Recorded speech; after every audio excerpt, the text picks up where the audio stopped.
Oh man, it's time for the right angle theorem. The moment you've all been waiting for here, 4.3, right angle theorem.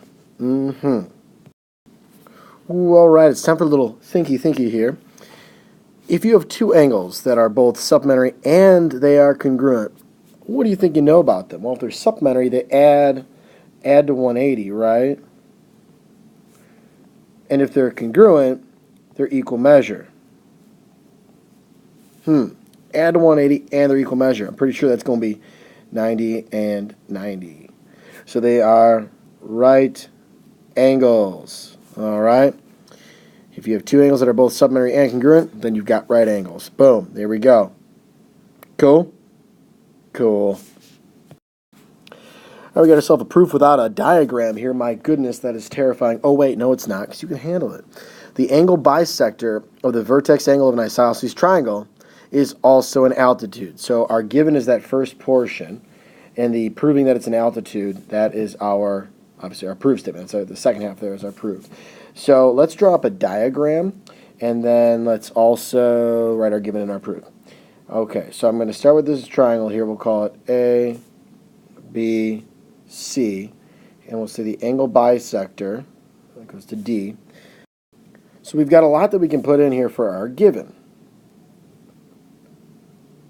First off, triangle ABC is an isosceles triangle. We've also got that AD, that is a ray, bisects angle CAB. Okay. Let's see, is there anything else? The angle bisector, so we got the angle bisector, and we got an isosceles triangle. Okay, that's it for the given. All right, not too much, not as much as I thought. Okay. And then our prove is that AD is an altitude. Cool. All right. Good stuff. Now for our proof. Let's do this thing. Okay. I'm going to keep that again off to the side. So I got a little bit of room to write. Don't have to write so small.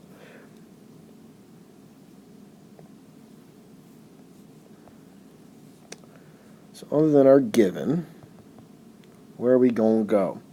Well, I know with an isosceles triangle, I get, congruent legs, right? I know that it bisects the angles, so I'm going to have some congruent angles here and here. But I want to prove that it's an altitude, right? Okay, so what does it mean to have an altitude? Well, I got perpendicular, right? Altitude goes to perpendicular, which goes to right angles. And we can prove those right angles congruent, so on and so forth. And that does go the other way as well. So let's see here. I want to prove a couple angles are right angles. And the ones that I want to prove, I'm going to put that in red. I want to prove that these guys are right angles. Well, let's think back to the theorem that we just learned. If I know that two angles are both supplementary and they're congruent, I can prove that they're right angles. And if they're right angles, I can prove perpendicular and get my way to altitude. All right? So my goal is to get those two angles that I just marked in red, those right angles. I want to prove that those are congruent so I can get them the rest of the way as we just talked about. Okay, so it looks like I need to prove a couple triangles congruent, right? Shocker. So I'm already almost there. I've got a side and an angle. So I've got another option. Either I go with my base angles C and B, or I can go with AD via reflexive property. All right, and that would change either doing angle side angle or side angle side, respectively. I'm going to go the route of reflexive. Okay, so I've got my information. So first off, we got AC is congruent to AB, and that is def iso triangle. Then I've got, let's go with angle 1 and angle 2. Angle 1 is congruent to angle 2, and that was by definition angle bisector. Def bisect. Okay. Step number 4. AD is congruent to itself. Reflexive property. And we've got our triangles congruent. So I've got triangle ACD is congruent to triangle ABD. ACD and ABD. I like it. And that would be by side, angle, side. Again, if sides then angles with this one, which you could, your step 4 would have been different. You would have been proving C and B congruent to each other. And your step 5 would have been angle, side, angle. Only slightly different. Still the same kind of deal, right? Okay. So, I've got, let's see here. Why don't we label these 3 and 4. Angle 3 is congruent to angle 4 by CPCTC, which is corresponding parts of congruent triangles are congruent. Next, I've got, let's see here. Those are congruent. Think back to our theorem. If they're congruent and they're supplementary, then they're right angles. I got to prove them sup. 3 sup angle 4. We'll say definition supplementary. Or, I'm cool with you saying, like, assume from diagram. Some teachers might want you to say that angle CDB is 180 degrees. Then say that 3 and 4 are supplementary. Something to that effect. But we definitely want to state that 3 and 4 are supplementary.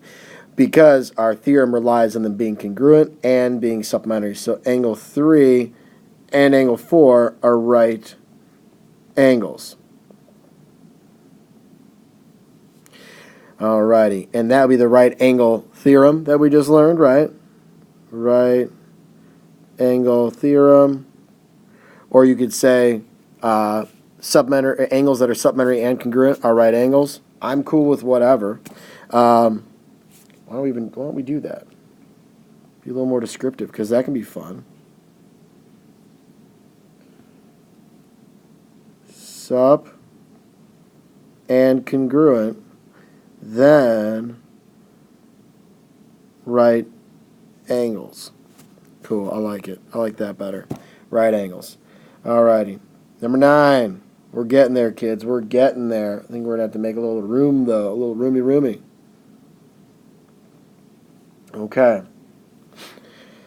I've got right angles. Now I got to prove perpendicular. So AD is perpendicular to CB. Def perpendicular. And if we've got perpendicular, I've got myself an altitude. That sounded like a voice crack there, but it wasn't. I swear it was. All right. Let's see here. AD is an altitude. Definition, altitude. Woo woo! So it could be 11 steps depending on what your teacher requires of you here with supplementary. If they want you to say that angle CDB is a straight angle, assume from diagram, CDB is 180 by definitions of straight angle, and then supplementary, so you'd actually be at 12 steps there. The main thing, I think, is saying that they're supplementary. That'll be from me, but, who knows? Maybe some other teachers want you to do a little bit different. That's okay. It's okay. We're all a little bit different. Woo woo. Alrighty. Awesome. That was a doozy. That was a doozy. The new thing, the new part, the newest part here was step 8. All right. 3 and 4 are right angles. If they're sup and they're congruent, then they're right angles. Let's write that one out. That is super helpful to remembering the right angle theorem. Alrighty, last problem here. Only the second one, but it is the last one. The ratio of the complements of two angles is 3 to 2, and the ratio of their supplements is 9 to 8. Find the two original angles. We actually have two different angles that we're dealing with. We're dealing with an angle X and an angle Y. Two different angles. Now, if you remember back to when we're doing complements and supplements, the complement of X we could notate as 90 minus X, and the supplement can be 180 minus X. Oops. There we go. And then the complement of Y would be 90 minus Y, and then we'd have 180 minus Y for my supplement. So the ratio of my complements, so we got, let's see here, 90 minus X to 90 minus Y is 3 to 2. And my supplements would follow suit. 180 minus X, 180 minus Y equals 9 over 8. Well, what can I do in this situation? I can cross multiply. Alright, so I got 2 times 90 minus X is 180 minus 2X. 3 times 90 minus Y is 270 minus 3y. And then over on the right-hand side here, I've got 8 times 180. What would that be? That'd be 1440 minus 8x. And then we got 9 times 180, which is 1620 minus 9y. Okay, so I basically have two equations here, two variables. Oh my goodness, what are we dealing with? We are dealing with a system of equations. How exciting. All right, so I'm going to rearrange these a little bit. I want to get x, y, in a variable. So I've got negative 2x plus 3y. Sorry, we want to get our x's, our y's, and then our numbers on the other side.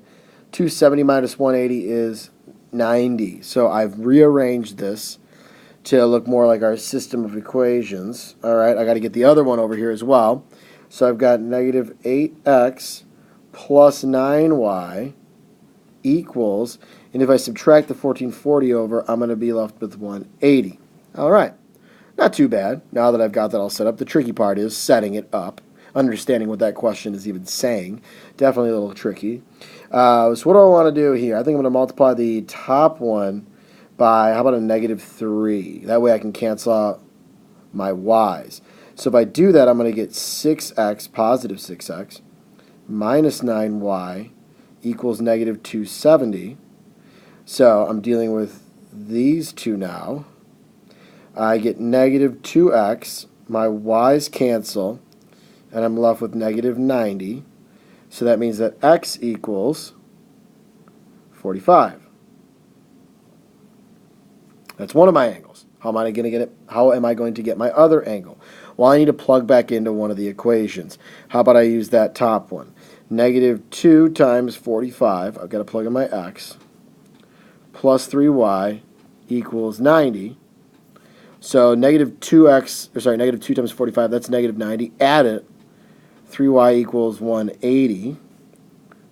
Combining some steps of algebra because you children say you are awesome at algebra. It's just geometry that's difficult. So I'm testing your algebra skills right now. Hopefully you're following along.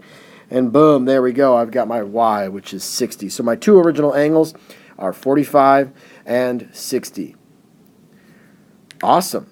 That was so much fun. That was so much fun. I mean, I don't know if I can handle that much fun in one day ever again. I hope you enjoyed this edition of Honors Geometry via video. Homework.